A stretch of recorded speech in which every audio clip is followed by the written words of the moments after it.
Welcome to this week's episode of the Poor Innocent Channel, and what it's like to really be an actor in Great Britain.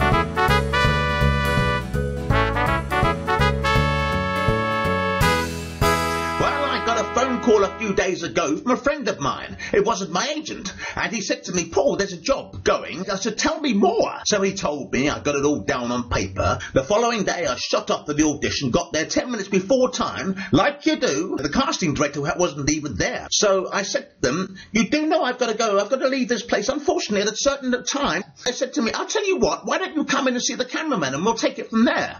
So off I trot up the stairs, and in I went, and the cameraman said, "Okay, Paul, I think you've guessed it, ladies and gentlemen, to say your name and your agent to the camera." So I did just that. Paul Innocent, you know. He said to me, "Right, I want you to do various moves. I want you to pretend that you're standing in front of one of the shop's members of staff who's trying to fix the bike you're actually planning on buying. And your son is running around and he's tapping the person on the shoulder, left, back, his head, and you're the father and you're doing absolutely nothing about it at all." I said, "Well, that's fine, I can do that."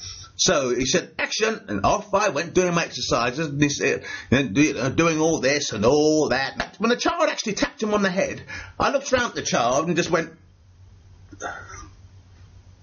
and then looked away. That says it all, really, doesn't it?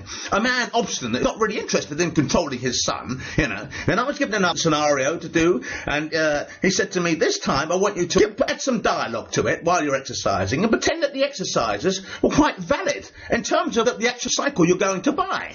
And I said, "Well, I can do that. That's not a problem." So he said, "Action, vocalise your thoughts."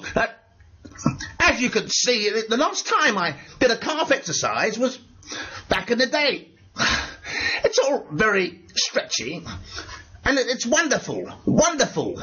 And then I put my hand on his head and pushed myself back up, to which he's not very happy, this man who's actually attending to my son's bike at the time. The director shouts, "All right, cut." He said, "Thank you very much for coming. That was amazing, Paul. Well done." They always say that, but I've heard nothing so far. But if I do hear anything, I should let you guys know. But that's the only audition I've had in the last week, so there it is. But there, by gum, tune in for next week's episode of the Paul Innocent Channel, and what it's like to really be an actor in Great Britain. Bye-bye.